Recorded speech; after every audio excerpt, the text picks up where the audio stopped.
I need your help with Sylvania Dehumidifier error codes. Is that because there is so little information on what they mean or no one around who could service it for you? A little of both.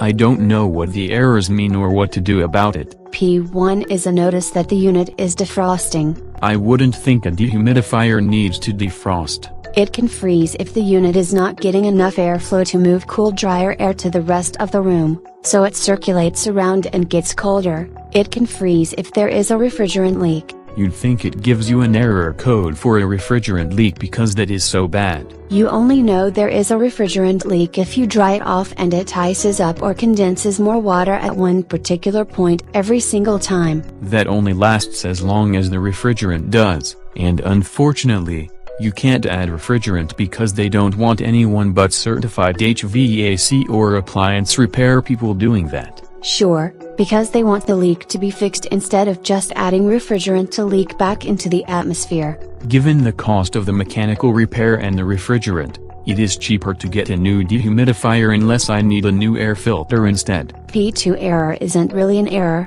it is a notification that the bucket is full. I don't think the bucket is full.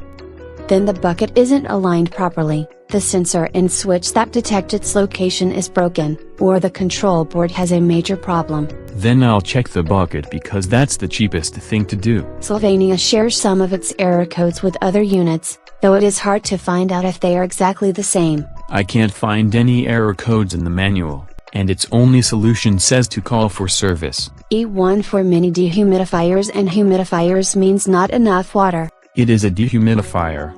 It can't have too little water unless the bucket has a leak or we were mysteriously transported to Arizona. E2 for some dehumidifiers means it is not draining. I am using a water bucket, not a drain hose. The error could also occur if you have mold or dust blocking the water drainage to the drain bucket. E3 can mean the water temperature is too cold. That's for humidifiers. For a dehumidifier, I'll know it is too cold because it froze up and tells me P1. I'm defrosting. E4 means the overflow switch is activated. I'd rather see that error code than water spilling across the floor. E6 and E7 are regularly used to note a problem with the temperature sensor. I know the dehumidifiers usually shut down when the unit gets over 120 degrees. Some of them also shut down if they freeze or the unit is in a room under 38 degrees. It isn't that cold in the room where it sits. That doesn't mean the sensor doesn't read the temperature that low because of lack of airflow or too much refrigerant leaking out.